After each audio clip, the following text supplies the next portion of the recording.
Hello दोस्तों, आज हम क्लास 11th की मैथ्स शुरू करने जा रहे हैं। आज हम अध्याय 1 देखेंगे जिसका नाम है समुच्चय। आप समुच्चय पिछली कक्षाओं में भी पढ़ चुके हैं। इस वीडियो में हम समुच्चय की परिभाषा देखेंगे और देखेंगे कि समुच्चय कैसे लिखा जाता है और कितनी प्रकार से लिखा जाता है। अगले वीडियो में हम प्रश्नावली 1.1 करेंगे, तो आप इस चैनल को सब्सक्राइब कर लें ताकि आपको आगे आने वाली वीडियो मिलते जाएं। चलिए शुरू करते हैं। तो सबसे पहले हम डेफिनेशन देखें। डेफिनेशन है सुपरिभाषित वस्तुओं के संग्रह को समुच्चय कहते हैं। तो इसमें एक वर्ड आया है सुपरिभाषित। तो इसका मतलब क्या होता है? सुपरिभाषित का मतलब होता है, सीधा सा अर्थ होता है जिसकी परिभाषा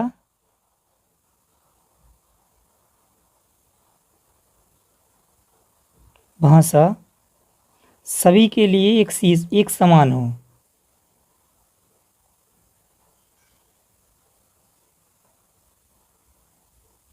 इस सुपरिभाषित का अर्थ होता है कि सभी के लिए एक सी परिभाषा हो। जिस प्रकार हम उदाहरण देते हैं कि उदाहरण से आप अच्छे तरीके से समझ सकेंगे।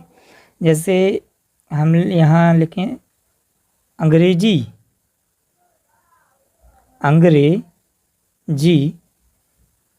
वर्णमाला के स्वर। तो इस जो अंग्रेजी वर्णमाला के स्वर होते हैं ए, ई, आई, ओ, यू, तो ये सभी के लिए एक समान होते हैं। 5 ही होते हैं ना, तो सभी के लिए एक समान होते हैं। अगर हम किसी से भी पूछें कि कौन से स्वर हैं तो वो बताएगा ए, ई, आई, ओ, यू, तो सभी के लिए एक समान है। ऐसे अगर हम बोल दें, दूसरा गलत उदाहरण दें, मतलब जैसे लिखें विश्व की सुंदर लड़कियों का समूह। विश्व की सुंदर लड़कियों का समूह, तो ये सबके लिए अलग अलग होगा, क्योंकि किसी के लिए कोई सुंदर होता है, किसी के लिए कोई सुंदर होता है, तो ये सबके लिए अलग अलग होगा। कोई अलग लोगों का नाम लेगा, कोई अलग लोगों का नाम लेगा, इसलिए यह समुच्चय नहीं होगा। एक सुपरिभाषित जो सभी के लिए समान डेफिनेशन हो, कोई किसी के लिए अलग किसी के लिए अलग ना हो। जैसे एक और उदाहरण दें, भारत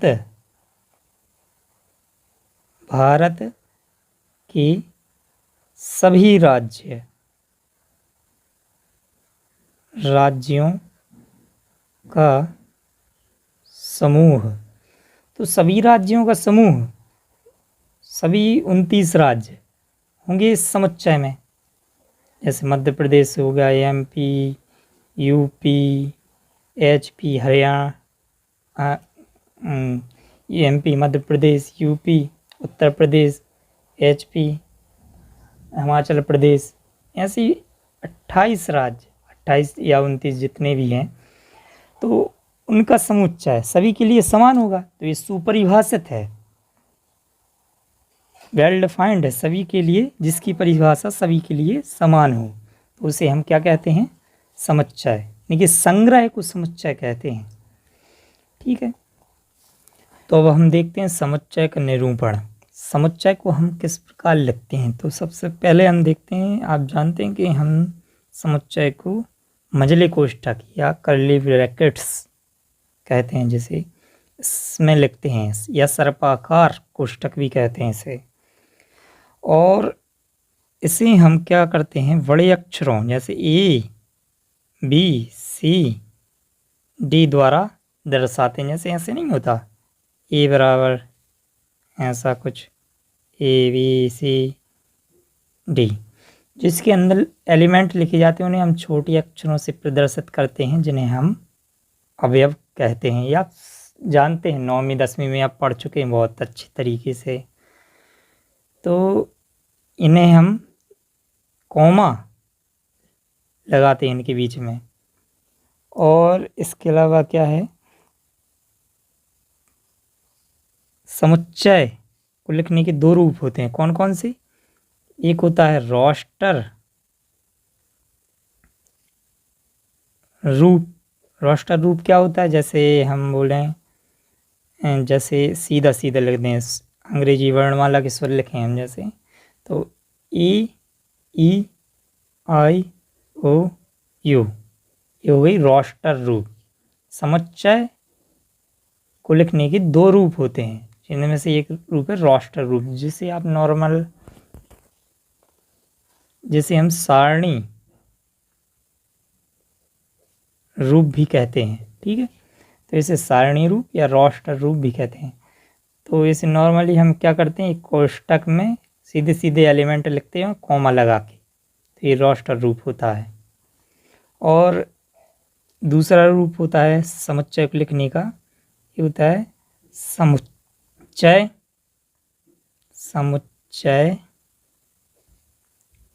निर्माण रूप। समुच्चय निर्माण रूप में हम क्या करते हैं, इसी समुच्चय को हम समुच्चय निर्माण रूप में लिखेंगे। तो किस प्रकार लिखेंगे, देखें, जैसे ए भाषा के रूप में लिखते हैं। ए समुच्चय है जिसमें एक एलिमेंट एक्स है, किस प्रकार है, सच डेट, इस प्रकार है एक्स अंग्रेजी वर्णमाला के स्वर हैं। तो आपने देखा हमने रोस्टर रूप किस प्रकार लिखा, अंग्रेजी वर्णमाला के स्वर, ऐसे ए बराबर AEIOU, सीधा सीधा अवयवों के रूप में, और उनके बीच में कॉमा लगाते हैं हम। और फिर इसी को हमने समुच्चय निर्माण रूप या शॉर्ट वेल्डर फॉर्म कहते हैं, जैसे हम इंग्लिश में। तो इसे हमने भाषा के रूप में लिखा। तो ये भाषा के रूप में लिखना समुच्चय निर्माण रूप कहलाता है, और अवयवों के रूप में लिखना रोस्टर रूप कहलाता है। तो इसके आगे हम थोड़ा एक क्वेश्चन लें, जिसके माध्यम से आप बहुत अच्छे तरीके से समझ सकेंगे। क्वेश्चन है, निम्नलिखित समुच्चयों को निर्माण रूप में व्यक्त कीजिए। हमें समुच्चय निर्माण रूप में लिखना है, जो कुछ, और हमें दिए किस रूप में है, रोस्टर रूप में दिए हुए हैं। जैसे पहला क्वेश्चन देखें, ये दिया हुआ हमें रोस्टर रूप में 3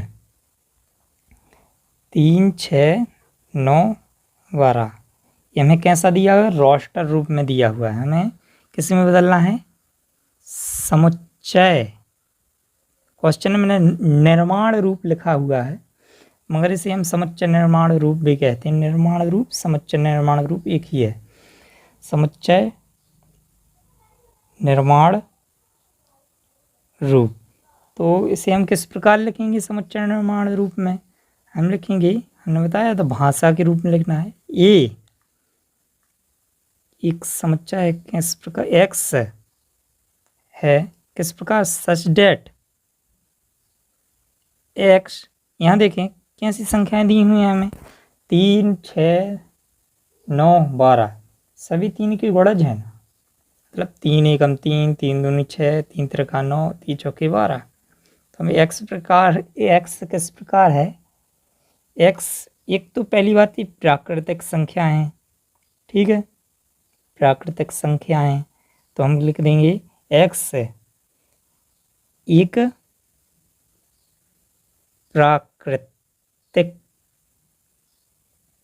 प्राकृत संख्या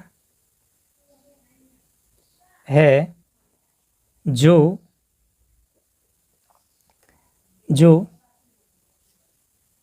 3 का गुणज है, और ये गुणज आगे भी जा सकता था। तो इसे हम रोकने के लिए क्या देंगे, और एक्स जो एक्स है जो गुणज है 3 का, 3 एकम 3, 3 दूनी 6, 3 त्रिका 9, 3 चौकी 12। ठीक, क्या है 3 का गुणज है, मगर कहाँ तक है 12 तक है, तो हम इसे लेंगे देंगे लेस देन, इसे हम लेस देन कहते हैं, लेस देन 15।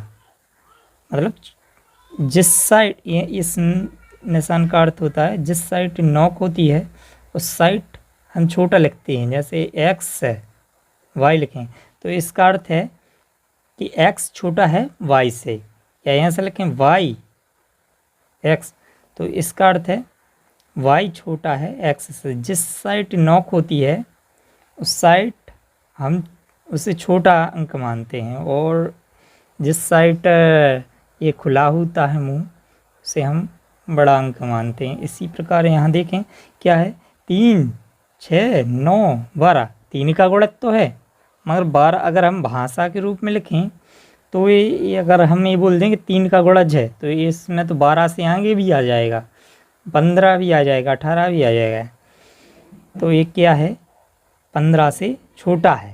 तो ये हो गया समुच्चय निर्माण रूप में लिखना। बाकी की क्वेश्चन आप पे बन जाएंगे, ना बने तो मुझे कमेंट में लिख कर बताएं। तो अगले वीडियो में हम देखेंगे अध्याय 1 की प्रश्नावली 1।